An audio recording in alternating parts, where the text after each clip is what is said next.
Did Microsoft's Xbox just pull the biggest go woke, go broke in the history of entertainment? Well, probably. Thousands and thousands of folks laid off, game developers gone, studios sold. And what if we might be so bold as to say, we've got receipts for what some of these folks were saying just recently. It's all DEI, it's all ESG, and now it's all bye-bye to Microsoft Games.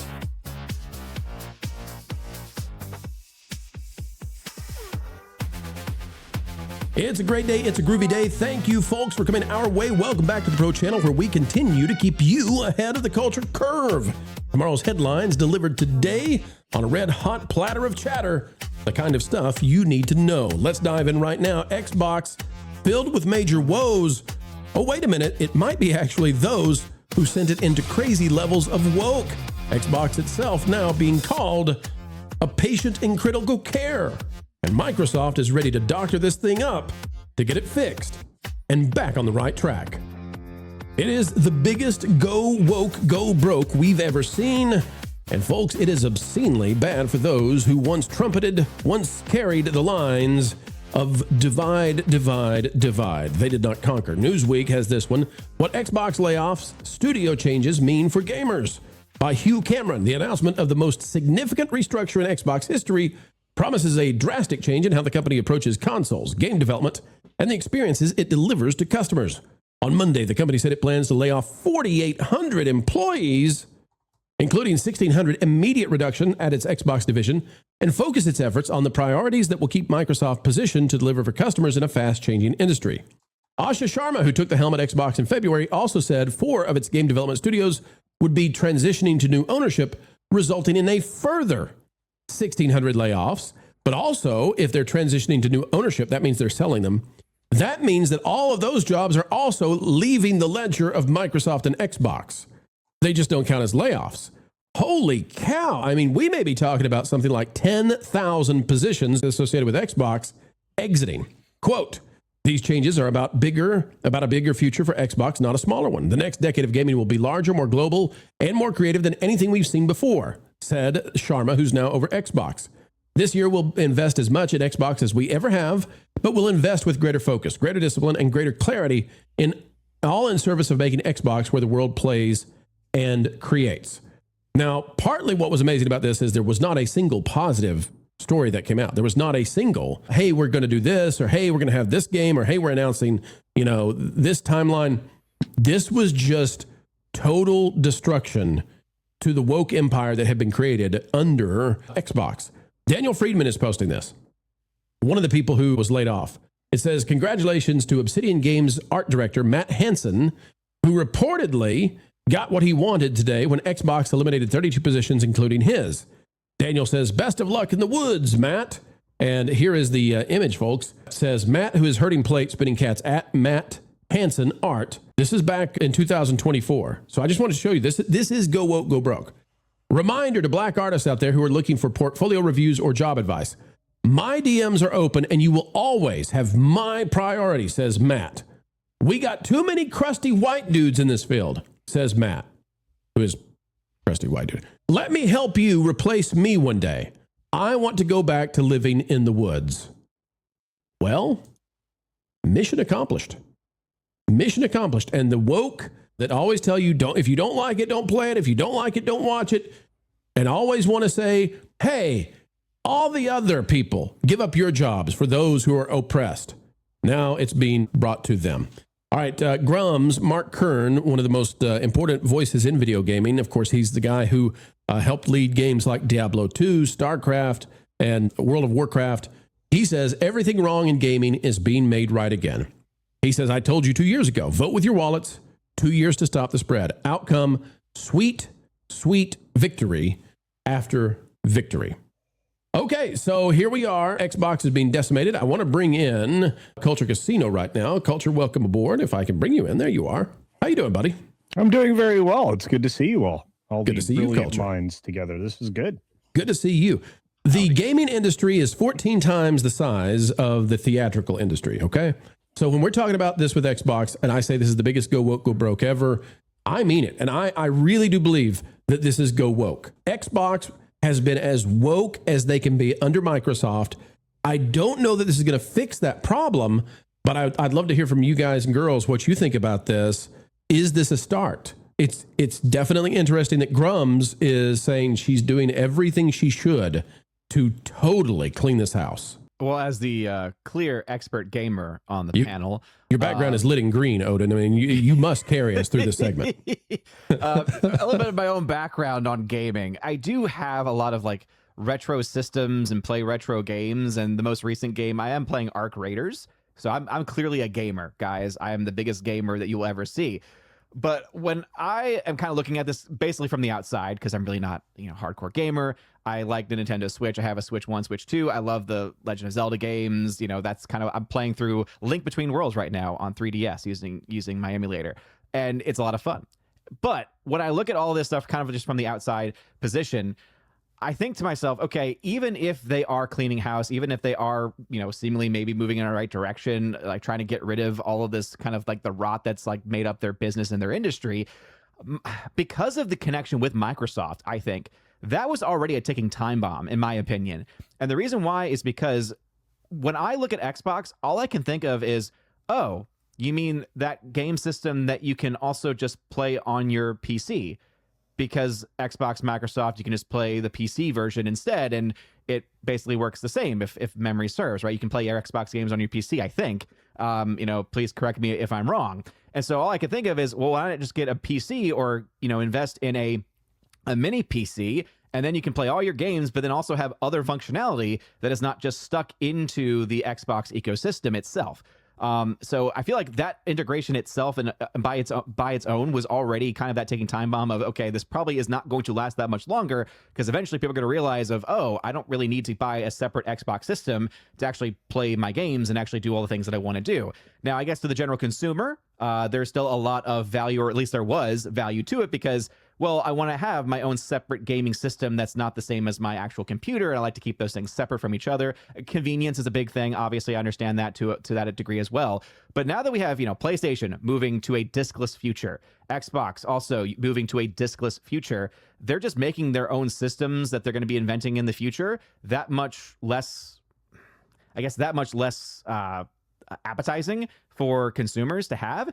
Because, again, at least from when I look at it, I say, well, why would I buy an Xbox when I just have my own computer and my own PC that I can play the games on instead? I don't know. That's just me.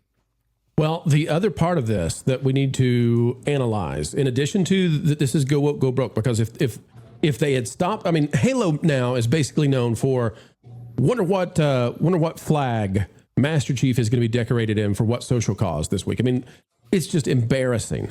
It's just totally embarrassing. And we That's right. That's right. The thing that we need to talk about, though, in addition to that aspect, is AI, because they are wiping out so many of these studios that were failing hard. And I wonder, Jonas, Culture, Carol, I wonder, are these companies now looking at this and saying, well, we can code these games, and the average person can code these games the next year or two. There's no need to have a bunch of blue-haired, purple-haired weirdos running around destroying our brand if we can just end this and bring in prompters instead of coders. Uh-oh. Folks. Jonas. Carol has stepped off the treadmill. She's ready to rock. It actually turned itself off. It told me to take a break. She broke it. She's outrun the treadmill. When you've done that. I'm just thankful that she was walking and not running, and that happened. Because had it been running and then it's decided to stop working, it would have been a whole new stream. Yeah, I would have rode straight into the. When she stopped like that, I thought she has a point to make, and we're all going to stop. My gaming background is I used to play MMOs a lot. I played like World of Warcraft for 10 years, and for me, and I was a big PvPer. So like if I was in Warzone Gulch and I didn't get 100 kills, it was a slow day, right? That was just what I did. And so when correct me if I'm wrong, but this current person that's running Xbox is also somebody who came from a background where they like specialized in microtransactions, right? I believe she actually didn't start in video games. I think that she started in AI. Yeah, well, I used to work for maybe Wayfair before this. So okay, so because when she got brought on, all the microtransactions started like going up through the roof and whatnot. So it's always been about making more money. And then the other unfortunate thing is, I hate saying this, but a lot of the game developers are kind of like pathetic.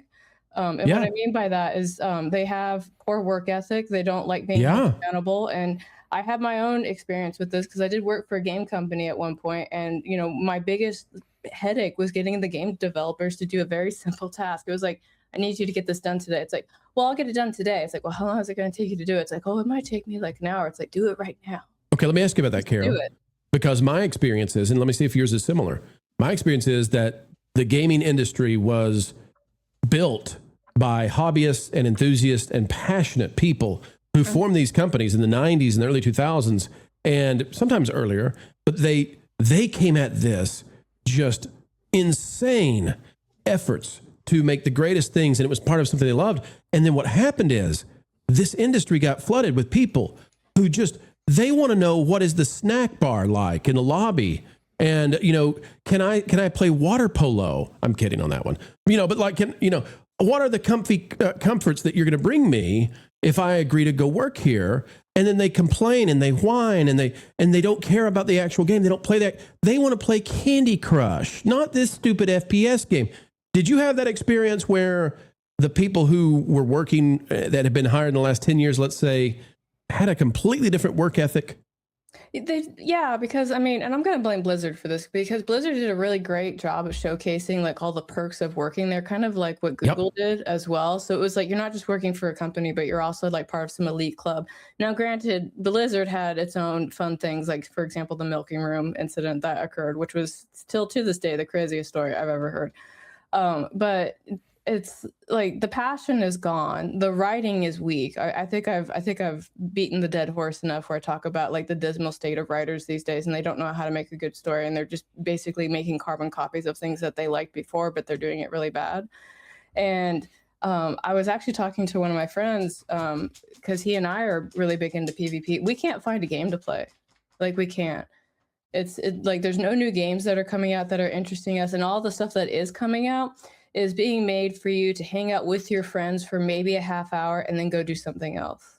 Sounds like we're gonna have to make some games. Yeah, I mean, that would be great. But I will say making games is really expensive. I'm gonna used to be. I'm sorry if anybody gets this to Eric. Every time Eric talks about making a video game, we try to distract him with something else, right?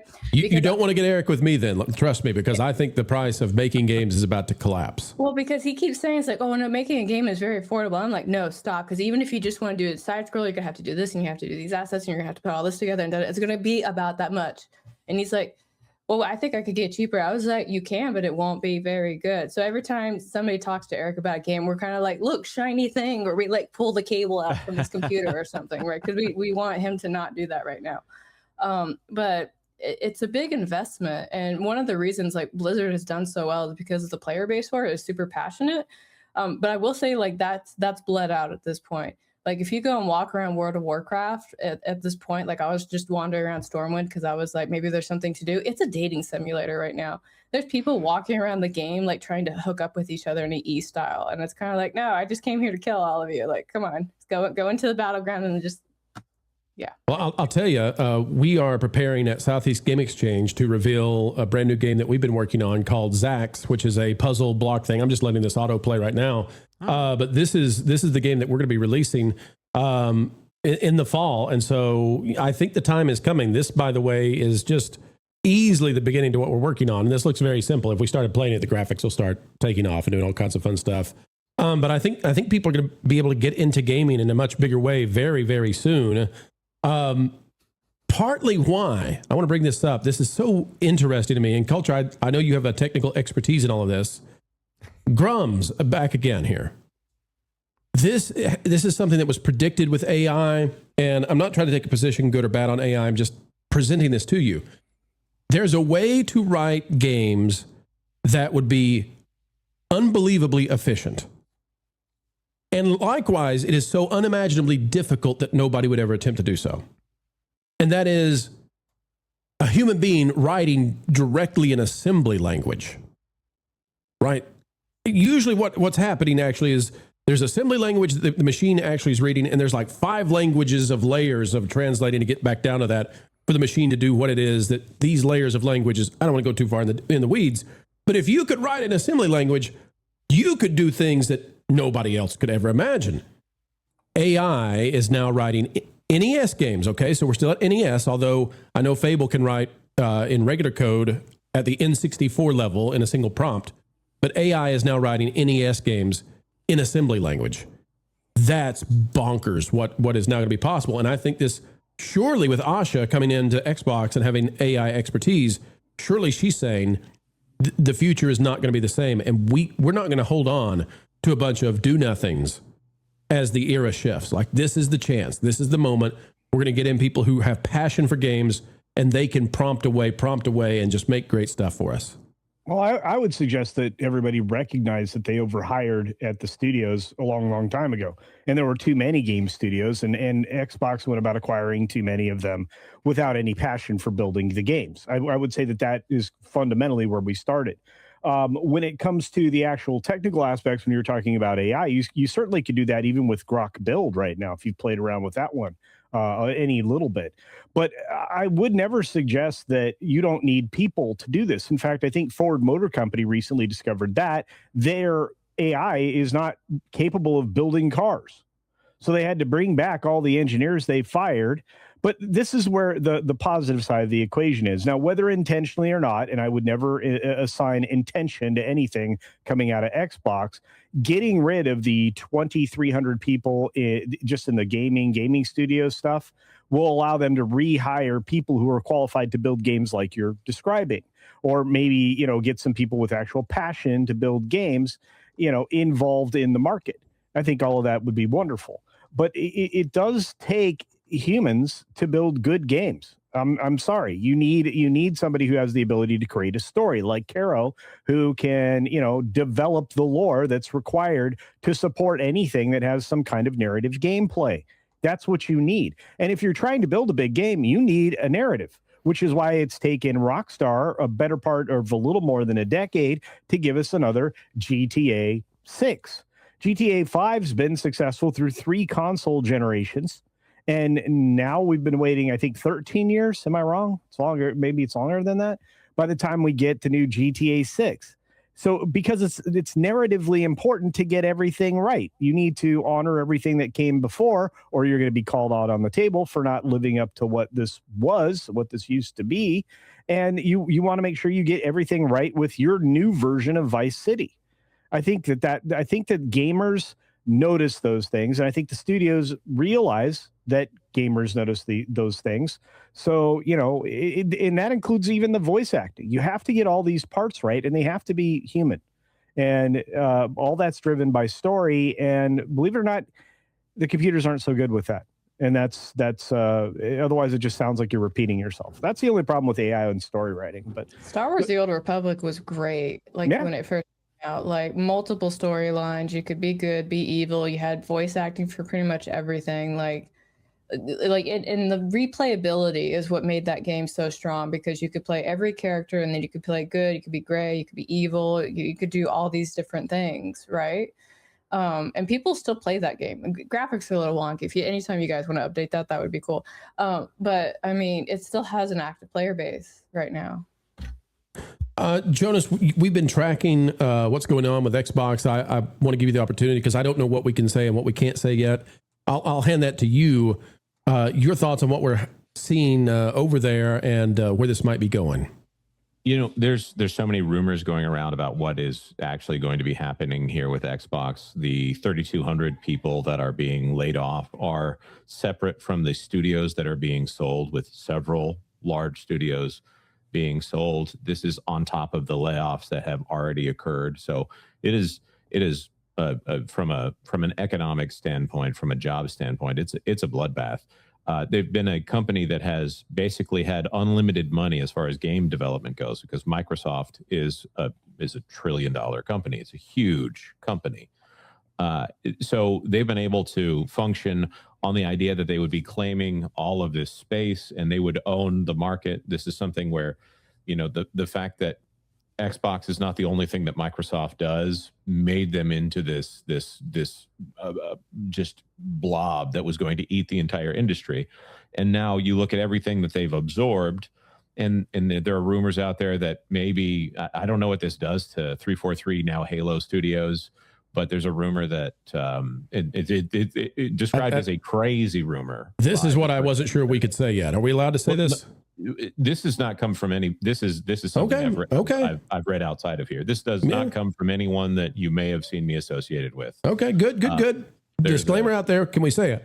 Right. Jez Corden has said that he heard a rumor that Halo is going to go to Activision and be handled by Activision, which I'm not going to lie, that's probably an improvement from the current situation that they're under. So 343, now Halo Studios, one of the most woke experiments of all time to completely fill it with a bunch of folks who don't care about gaming. They're just social agendists. And the idea that it's so bad that they would shut that whole thing down and say, Activision, you're doing Call of Duty one year and Halo the next. That to me is one of the biggest go woke, go brokes ever we've ever seen. And I'm not up on current Halo, but most of the complaints we see from the Halo audience appear to be about the codification of Halo, like that all of these things start to just kind of merge into the same thing with different skins. And even in those different places, sometimes you can get the skins from the other games. So it just really starts to blur the lines here until corporations are not good at saying this differentiates our product, so we will not cross this line. It seems like the more corporate that you make something, the less what you make is going to be distinct. Disney did something similar with Pixar and Lucasfilm and Marvel until everything needs to be in some form the same as something else in the market. And right now, I think, you look at whatever happened with Xbox Game Pass, it's supposed to have 77 million subscribers right now. It has 30 million subscribers. And it destroyed most of the industry on the way down. So I think in free games or whatever on a monthly subscription, that's something that sounds great. It also sounded like they were going after what Netflix had. Oh man, those stupid Covenant with the weird purple plumes. You leave the jackals alone. Keep talking, sir. The jackals should not look like that. This is something where they're about to do Halo 1 for what, the fourth or fifth time at this point, and because they can't do anything else. They just keep updating the graphics. Right. These are the same people, Jonas. They've ruined Sergeant Johnson in the trailer. He plays like a caricature of whoever the original person was. This is the same company that released the menu. They wanted people to watch like 4 minutes of the menu and brag about how long it took. And a guy made a better menu in one day and posted it and owned them. Yeah. This is a copy of a copy of a copy. And at some point, you have to do something original. They can't. If all they are stewards of someone else's work, then the audience eventually loses interest. There's no reason that a Halo game should be a question mark here. This should be one of the biggest franchises right now, and it's not. It's the same thing. Insomniac Games covers probably 80% of all sales for PlayStation right now, based off of some of the numbers that keep getting batted around on X, because they have Ratchet and Clank, Spider-Man, Wolverine, and then the rest of that system. I'm wondering. Okay, they own Bungie right now. Speaking of which, and maybe one of Bungie's founders might have been laid off in the most recent round of Bungie layoffs here. So all of the people who actually were responsible for creating these things that they are milking, for lack of a better term, they're milking a dead cow. They're being shown the door, while the people who have achieved nothing are being given positions higher up in the industry. Well, folks, that's where we will leave it for now. It's the biggest go woke, go broke, perhaps in the history of entertainment. Xbox is the first to fall. Now, we think it'll come back and, it's not going to go away, but it's the first to fall. I mean, thousands and thousands and thousands of jobs wiped out by woke. The question is, how long? If this can happen to Microsoft, it can happen to Pixar. It can happen to the Disney studios. It can happen to all of Hollywood. And maybe now we're all just watching and waiting to see, when is that going to land? Thank you, ladies and gentlemen, for checking out the video today. It's such a pleasure every time we get to endeavor together, explaining entertainment and keeping you ahead of the culture curve. If you would be so kind, folks, swerve on down to that like button wherever you may find it and click it, please. It helps us. And you are the gigawatts that send us far and wide across the fruited plains of YouTube. Until the next time, keep learning, keep growing, and as always, keep having fun.